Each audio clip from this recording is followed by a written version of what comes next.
Vinod highway पर गाड़ी चला रहा था। सड़क के किनारे उसे एक 12-13 साल की लड़की तरबूज बेचती दिखाई दी।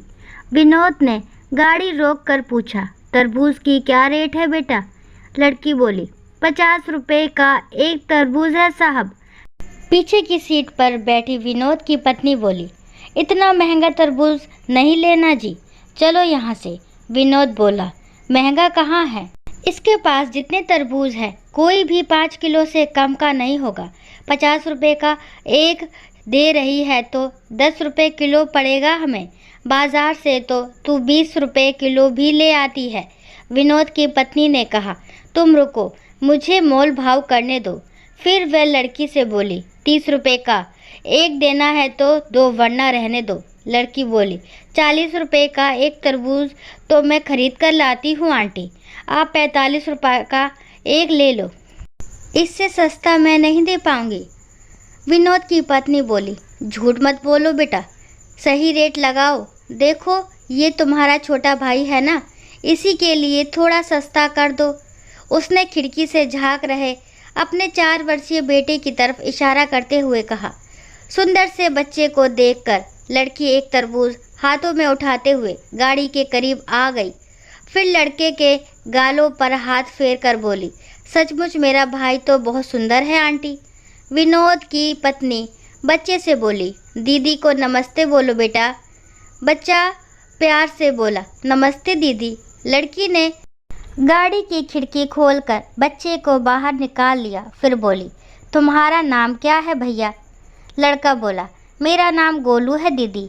बेटे को बाहर निकालने के कारण विनोद की पत्नी कुछ असहज हो गई। तुरंत बोली, अरे बेटा इसे वापस अंदर भेजो, इसे डस्ट से एलर्जी है।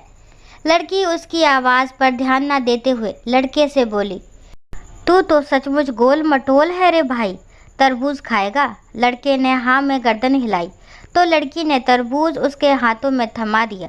5 किलो का तरबूज गोलू नहीं संभाल पाया। तरबूज फिसलकर उसके हाथ से नीचे गिर गया और फूटकर 3-4 टुकड़ों में बट गया।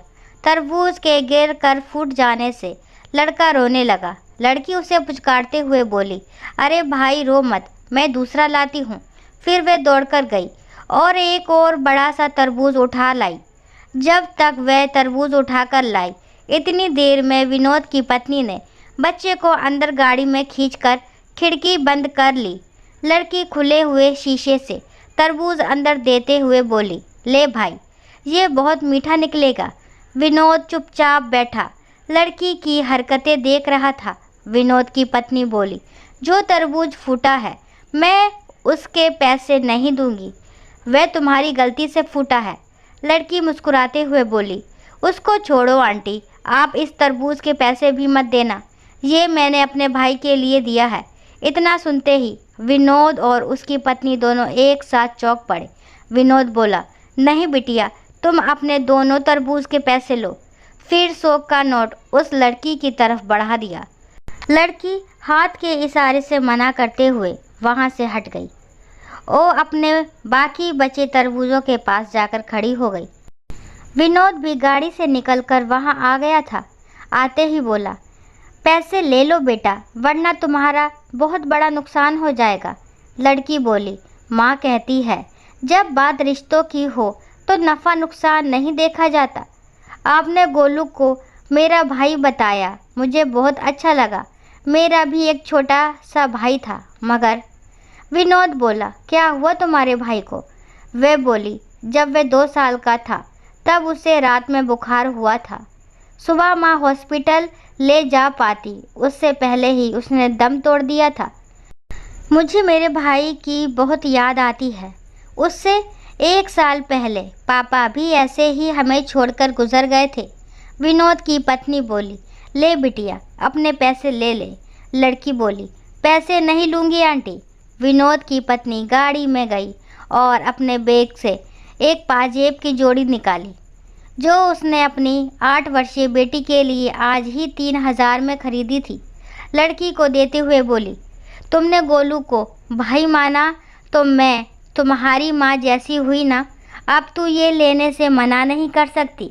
लड़की ने हाथ नहीं बढ़ाया तो उसने ज़बरदस्ती लड़की की गोद में पाजेब रखते हुए कहा, रख ले, जब भी पहनेगी तुझे हम सब की याद आएगी। इतना कहकर वह वापस गाड़ी में जाकर बैठ गई।